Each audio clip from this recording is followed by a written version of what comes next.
Hi everyone, welcome back to the channel. Today I have my thoughts on the first half of Season 4 of Star Trek Discovery, because it ended last Friday, going on its first mid-season break since the first season of the show.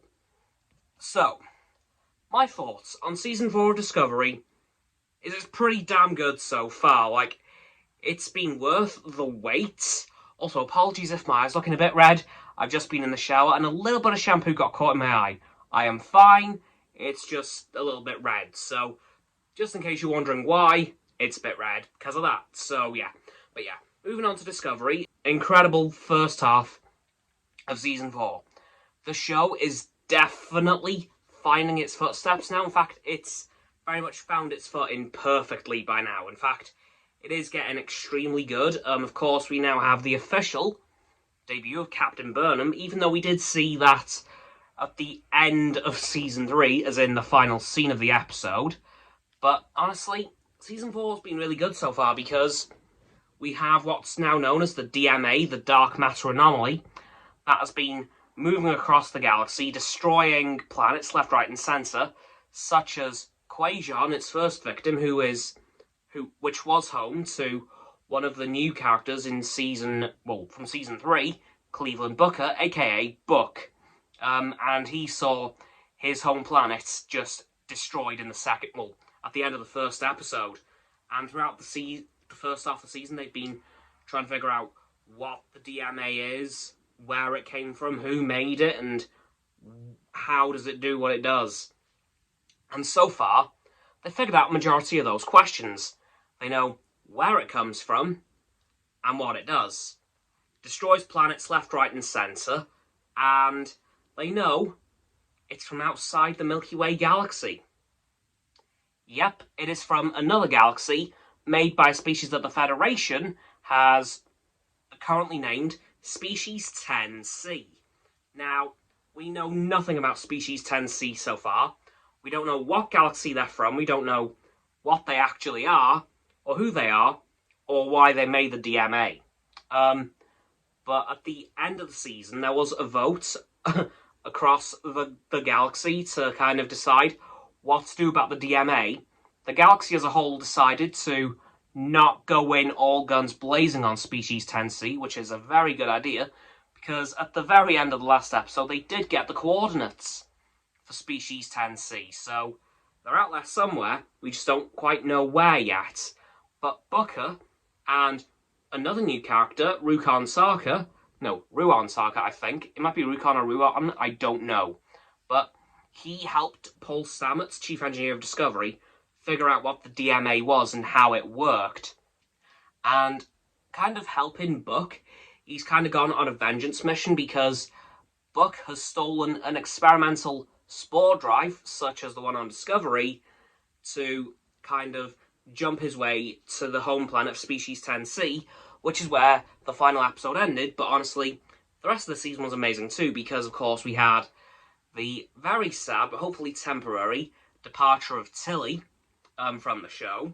She left at the end of episode 4 to go and teach in Starfleet Academy, which it turns out is something that she's always wanted to do.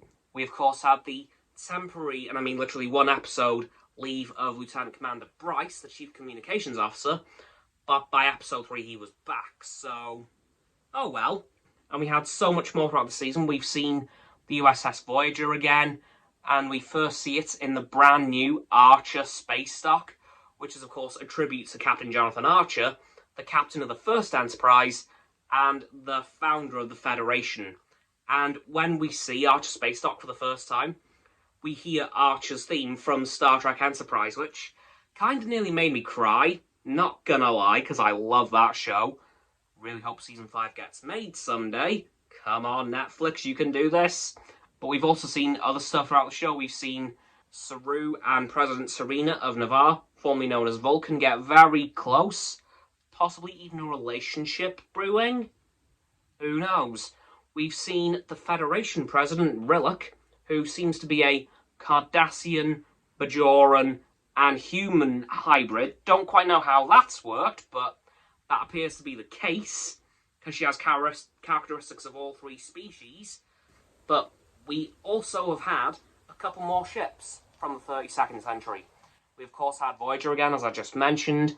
We had the USS Janeway, which is also a Janeway-class starship, surprise, surprise. Yeah, real inventive there, Discovery. We have the USS Credence, which I was very excited about, because that looks to be a ship from the Next Generation era, because of its registry number, NCC 2184, which is slightly older than the USS Stargazer, which was Captain Picard's first command. So I was very happy to see that. So that means that ship is around 800 years old and is still in service by Starfleet. Yeah, they are that efficient with their ships. And I'm very happy about this because in episode 5, when Discovery heads into the DMA and finds just nothing, there was actually nothing in there, the Enterprise is mentioned. So that pretty much confirms that Starfleet of the 32nd century does indeed have a Starship Enterprise, as it went on a mission with Voyager J to do some research on the DMA. So we do have an Enterprise, and I'm hoping my theory is correct, and it's the Enterprise Z. However, we know nothing about it other than it exists. I'm hoping it's a Kirk class, which is, of course, the New Constitution class, and that it is the Enterprise NCC 1701Z. But we won't know until at some point, hopefully, by the end of the season, which will be returning on the 8th of February, so in a few weeks' time, which is very good. And we have had a little trailer as well, because we now know that Commander Nan is back from, well, Star Trek Discovery Season 2 and 3, because, of course, she served on the Enterprise originally. That'll be weird if she sees the Enterprise Z. Just imagine that. I served on the first, and I'm seeing the last. But yeah, Discovery Season 4 been really good so far. I'm glad Paramount managed to pull off the deal with Pluto TV, because I'd have been so mad if I hadn't been able to see it. Like, you guys know how bad it was when it was pulled off Netflix so quick. So I'm just glad that they've course-corrected really quick and give us an amazing show to boot. And of course, I believe not long after Discovery Season 4 ends, Picard will be coming in to kind of take its place, but on Amazon Prime. So that hasn't gone anywhere. But yeah, so that's my kind of thoughts on Star Trek Discovery Season 4, Part 1.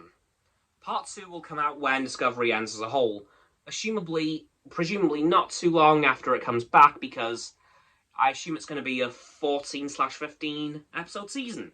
So don't forget to like the video, subscribe to mine, Roxanne's and Frost's channels. The link in the description, my sub button is down there. Yeah, that big red one, unless you've already subbed, then it's grey. Thanks for that, by the way. And once you've done that, don't forget to click all 3 of our bell icons to get all 3 sets of our notifications. Comment as well, because why not? And let me know what you thought of this video, and what you thought of the first part of Season 4, and what you're hoping for in the second part. Come on, Enterprise Z!